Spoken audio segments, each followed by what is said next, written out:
नमस्कार, जोहार। मैं हूँ प्रेम पंकज और आप सभी का स्वागत माइक्रो स्टडी सेंटर में। जैसा कि दोस्तों ये झारखंड हिस्ट्री के सीरीज के रूप में आपको ये 20वां एपिसोड मिल रहा है। इस एपिसोड में हम लोग जहांगीर का जो पीरियड है, यानी कि मुग़ल सल्तनत में जहांगीर का पीरियड जो कि 1605 से 1627 ईस्वी तक रहा था, इस काल में झारखंड में क्या इम्पैक्ट पड़ता है और इसका नीति झारखंड क्षेत्र के लिए क्या रहता है, इसके बारे में जानकारी हम लोग लेंगे। और आप सभी को पता है, ये अगर आप झारखंड गवर्नमेंट एग्ज़ाम्स की तैयारी करने वाले स्टूडेंट हैं तो उसके लिए ये कितना इम्पोर्टेंट सब्जेक्ट है। ठीक है, तो चलिए दोस्तों आज का क्लास स्टार्ट करते हैं और देखते हैं हम लोग आज की क्लास में क्या क्या पढ़ेंगे। आज की क्लास हिस्ट्री ऑफ झारखंड में दोस्तों हम लोग जहांगीर पीरियड को पढ़ रहे हैं, तो हम लोग देखेंगे विशेषकर कि जहांगीर का उद्देश्य एवं बिहार का सूबेदार कौन कौन बनाए गए थे। दूसरे पॉइंट में देखेंगे छोटा नागपुर खास के नागवंश पर अधिकार किस तरीके से करता है। तीसरे पॉइंट में देखेंगे पलामू के चेरू पर आक्रमण जो करता है जहांगीर, वो उसके लिए किस सूबेदार को भेजा जाता है। फिर हम लोग देखेंगे विष्णुपुर और पंचित पर किस तरीके से आक्रमण करता है। और फिर लास्ट में देखेंगे खुर्रम का जो राजमहल पर आक्रमण हुआ था, है ना, वो किन कारणों से हुआ था। ठीक है, ये सभी मुख्य पॉइंट होंगे आज के क्लास का, जो आपके एग्जाम्स के लिए वेरी वेरी इम्पोर्टेंट है। ठीक है, यहाँ से क्वेश्चंस पूछे जा चुके हैं और पूछे जाएंगे भी। तो आइए दोस्तों, सबसे पहले हम लोग देखते हैं कि जहांगीर का उद्देश्य एवं बिहार का सूबेदार कौन कौन थे। जहांगीर ने झारखंड क्षेत्र से प्राप्त हो रहे हीरों के बारे में जानता था, ठीक है, सुन रखा था, जिसका जिक्र तुजुक ए जहांगीर में मिलता है। ठीक है, तुजुक अ जहांगीर में मिलता है। झारखंड की नदियों में शंख नदी का चर्चा इस पुस्तक में की गई है। अतः हीरों की प्राप्ति हेतु झारखंड क्षेत्र में बिहार का सूबेदार बनाकर निम्न लोगों को जहांगीर भेजते हैं। उनमें पहला नाम है अफजल खां, जो कि अबुल फजल के पुत्र हैं। और ये अबुल फजल आपको पता है, ये अकबर के 9 रत्नों में से एक थे और इन्होंने कई सारे पुस्तक लिख रखे हैं। दूसरा है जफ़र खां और तीसरा है इब्राहिम खां। ठीक है, तो इब्राहिम खां शायद, अच्छा आगे जाके देखेंगे कि ये जहांगीर की जो पत्नी है नूरजहां, है ना, उनका भाई रहता है नूरजहां। ठीक है, ओके। तो आप ये तीनों पॉइंट को याद रखिएगा कि जहांगीर के समय में बिहार का जो सूबेदार बनाए जाते हैं वो 3 आदमी बनाए जाते हैं, अफजल खां, जफ़र खां और इब्राहिम खां। तो अफजल खां 1607 ईस्वी में थे, जफ़र खां 1612 में आए थे और इब्राहिम खां 1615 ईस्वी में आए थे। चूँकि यहाँ सिर्फ बिहार का सूबेदार की बात की जाती है, क्योंकि उसमें झारखंड के नाम का सूबेदार नहीं बनाए जाते थे, बिहार के ही सूबेदार बनाए जाते थे, जिनके अधिकार क्षेत्र में झारखंड भी आता था। ओके दोस्तों, मैं आप लोगों का ज़्यादा समय नहीं लूँगा, लेकिन मैं फिर भी आप सभी को कहना चाहता हूँ कि मेरा जो यूट्यूब चैनल है माइक्रो स्टडी सेंटर, यह आप लोगों को फ्री में एजुकेशन प्रोवाइड करा रही है। फ्री में हिस्ट्री ऑफ झारखंड से रिलेटेड सभी टॉपिक्स को कवर कराया जा रहा है। तो आप इतना तो कर ही सकते हैं दोस्तों कि मेरा चैनल को आप सब्सक्राइब कर लें और लाइक कर दें और ज़्यादा से ज़्यादा शेयर करें, ताकि मैं आप सभी के बीच, आप सभी के बीच जितने भी स्टूडेंट तैयारी कर रहे हैं उनके बीच में पहुंच सकूं और अपने इस नॉलेज को बांट सकूं। ठीक है, और मेरा कुछ उद्देश्य नहीं है जिससे आपको एग्ज़ाम में काफ़ी हेल्प मिलेगी दोस्तों। ठीक है, छोटा नागपुर खास, छोटा नागपुर खास जहाँ पर नागवंशियों का अधिकार था, है ना, उस राज्य के बारे में अभी हम लोग देखेंगे कि जहांगीर ने किस तरीके से उस पर अधिकार किया था। इससे पहले हम लोग अकबर के काल में देख चुके हैं ठीक है, कि उन्होंने नागवंशियों पे जो कर वसूली कर रखा था, है ना, और नागवंशी लगातार अकबर को अपना कर भेजते रहते थे, तो उस पे आक्रमण नहीं किया जा रहा था। ठीक है, और राजा मान सिंह ने किस तरीके से पूरे झारखंड और बंगाल पे अधिकार कर लिया था, ये भी मैंने बताया था। तो आज का पहला पॉइंट है दोस्तों, कि मुगलों के दरबार में झारखंड का नाम, ये बहुत इम्पोर्टेंट है, और ये मैंने पिछले जो क्लासेस रहे हैं, है ना, उसमें मैंने बताया है, एक क्लास ही लिया हूँ किस काल में झारखंड को और उसके अन्य क्षेत्रों को क्या क्या नाम से पुकारा गया है। ये आप वहाँ पर जाके देख सकते हैं, एक एपिसोड बनाया हुआ है। तो इस समय जो नागवंशी हैं, उसमें मधुकरण शाह जो है ना, मधुकरण शाह, ये हमने राजा मान सिंह जब आक्रमण किए थे अकबर के काल पे, है ना, उसमें मधुकरण शाह थे नागवंशी राजा। अब उसका उत्तराधिकारी हो जाते हैं अभी दुर्जन साल।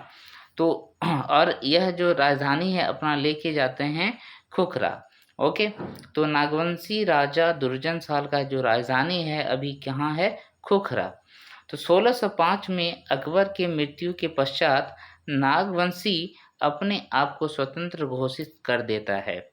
अतः जहांगीर ने जफर खां को 1612 ईस्वी में, पहला सूबेदार जो बंगाल भेजे गए थे कौन थे, जफर खां ने को 1612 ईस्वी में बिहार का सूबेदार बनाकर नागवंशियों पर अधिकार करने भेजता है। परंतु जफर खां की मृत्यु जल्द ही हो जाती है। ठीक है, तो ये ज़्यादा काम नहीं कर पाते हैं। तो फिर क्या होता है, 1615 में नूरजहाँ का भाई, मैंने बताया था ना कि नूरजहाँ का भाई था इब्राहिम खां, को बिहार का सूबेदार बना दिया जाता है, और इब्राहिम खां जो है खोखरा यानी कि नागवंशियों की राजधानी पर आक्रमण कर दुर्जन साल को पराजित करता है।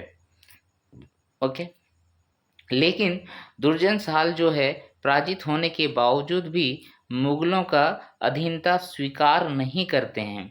तो अधीनता अस्वीकार करने पर इन्हें जहांगीर के कहने पर ग्वालियर के किले में 12 वर्षों तक नज़रबंद कर दिया जाता है, और यह पीरियड है दोस्तों 1615 से 1627 ईस्वी तक। तो इस पॉइंट को ज़रूर से ज़रूर याद रखिएगा कि जहांगीर ने किस नागवंशी राजा को ग्वालियर के किले में 12 वर्षों तक नज़रबंद करके रखा था, उनका नाम है दुर्जन साल। ठीक है, और यह ईस्वी क्या है, 1615 से 1627 ईस्वी तक।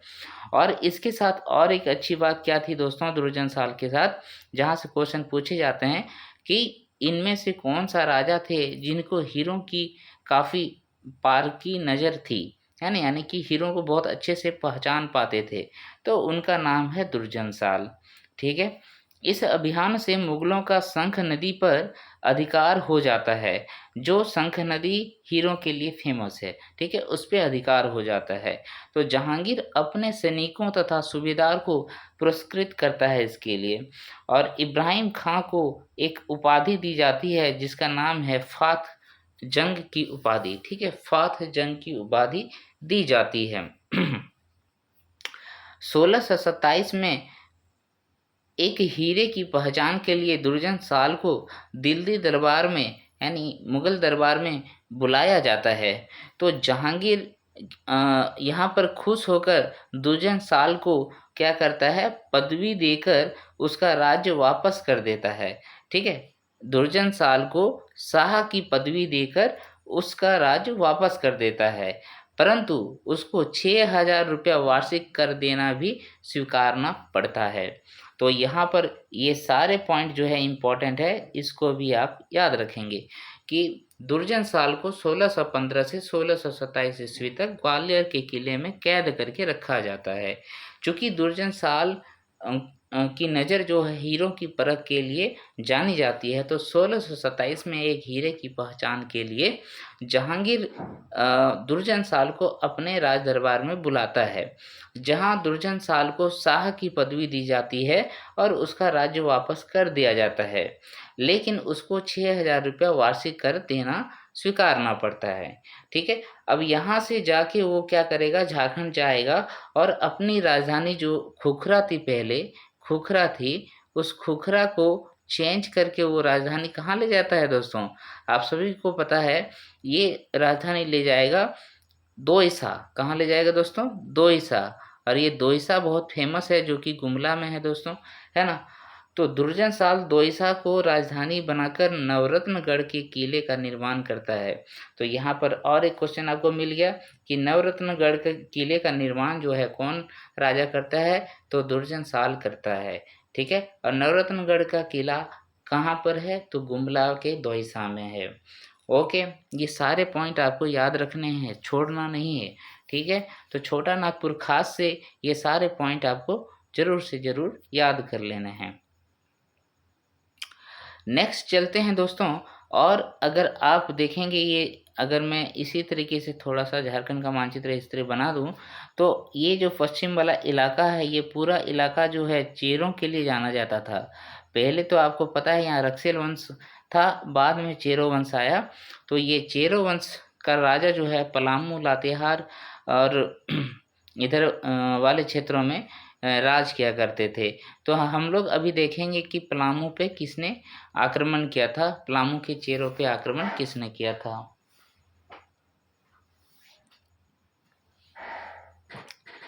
तो फ्रेंड्स, यहाँ पर हम लोग देखेंगे कि पलामू में जहांगीर के समकालीन जो चेरो राजा थे, उनका नाम था अनंत राय और दूसरा नाम था सहबल राय।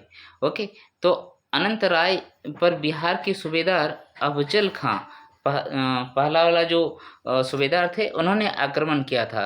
परंतु अफजल खां की मृत्यु तो हम लोगों ने पढ़ा कि कुछ ही हफ्तों में हो जाती है और पलामू फिर से आज़ाद हो जाता है।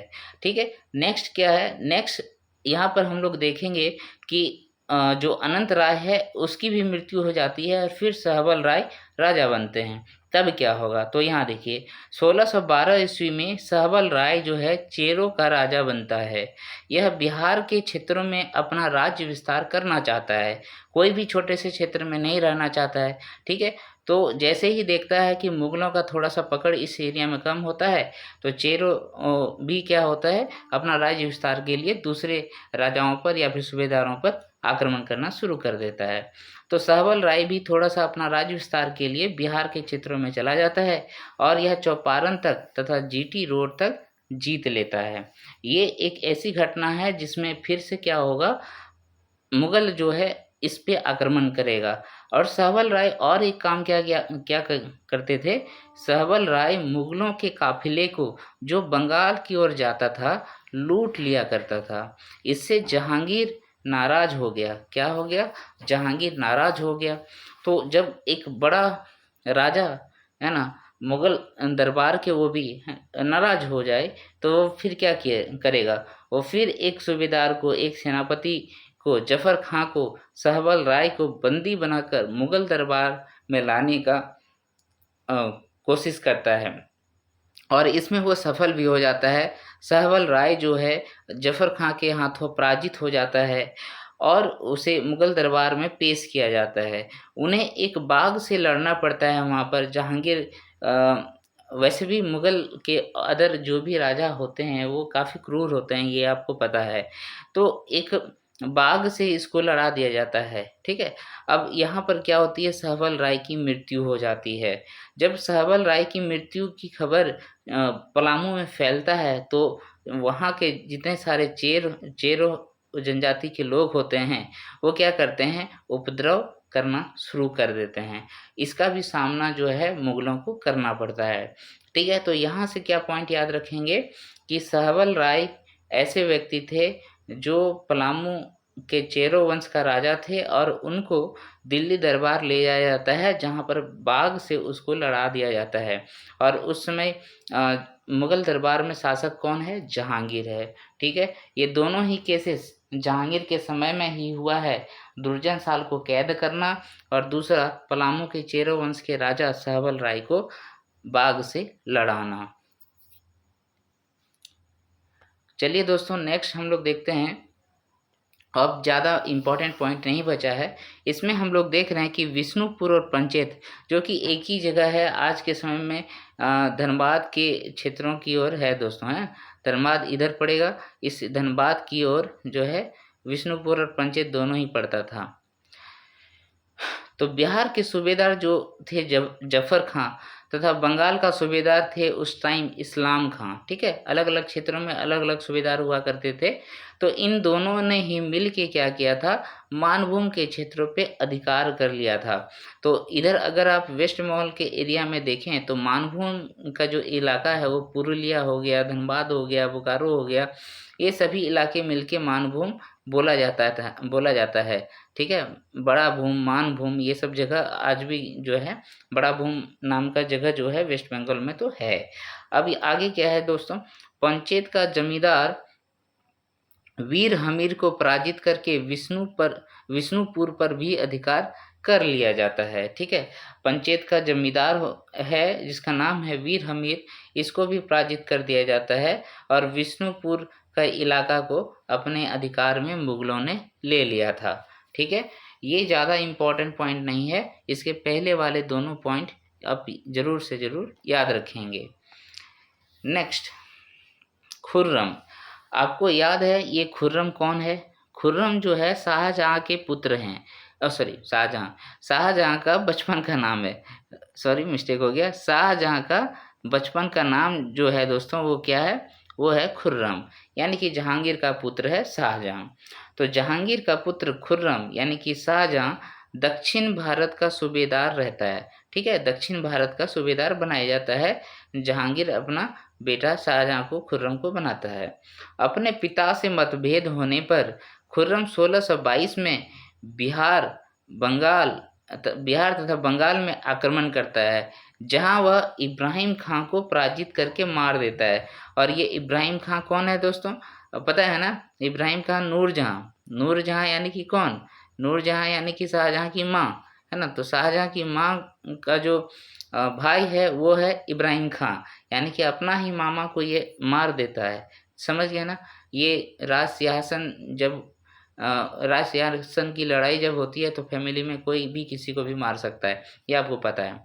तो राजमहल पर अधिकार फिर वो कर लेता है। ठीक है, राजमहल आज का जो झारखंड का पूर्वी भाग है, जहाँ की साहिबगंज है, उस इलाके में राजमहल होता है। और आपको पता है राजमहल को ही जो है राजा मानसिंह ने क्या बनाया था, बंगाल का राजधानी बनाया था। ठीक है, इतना याद हो गया आपको? तो इस बंगाल की राजधानी राजमहल पर कौन अधिकार कर लेता है दोस्तों? तो खुर्रम अधिकार कर लेता है, जो कि भविष्य का शाहजहां है। बाद में जब पिता से सुलह हो जाती है तो खुर्रम वापस फिर से दक्षिण भारत चला जाता है। ठीक है, वापस दक्षिण भारत चला जाता है, कहने का मतलब हैदराबाद और उड़ीसा वाले क्षेत्रों में उधर चला जाता है, आंध्रा और उड़ीसा वाले क्षेत्रों में। क्लियर है? तो ये सारे पॉइंट्स आपको याद हो गए होंगे दोस्तों। इससे ऑब्जेक्टिव क्वेश्चंस जब आप बनाएंगे तो आपको पूरा ये मानचित्र याद रहेगा और एक एक पॉइंट याद आएगा, तो आपका क्वेश्चन बहुत ईजी वे में बन जाएगा दोस्तों। ठीक है, तो आज का क्लास यहीं पर समाप्त होता है दोस्तों।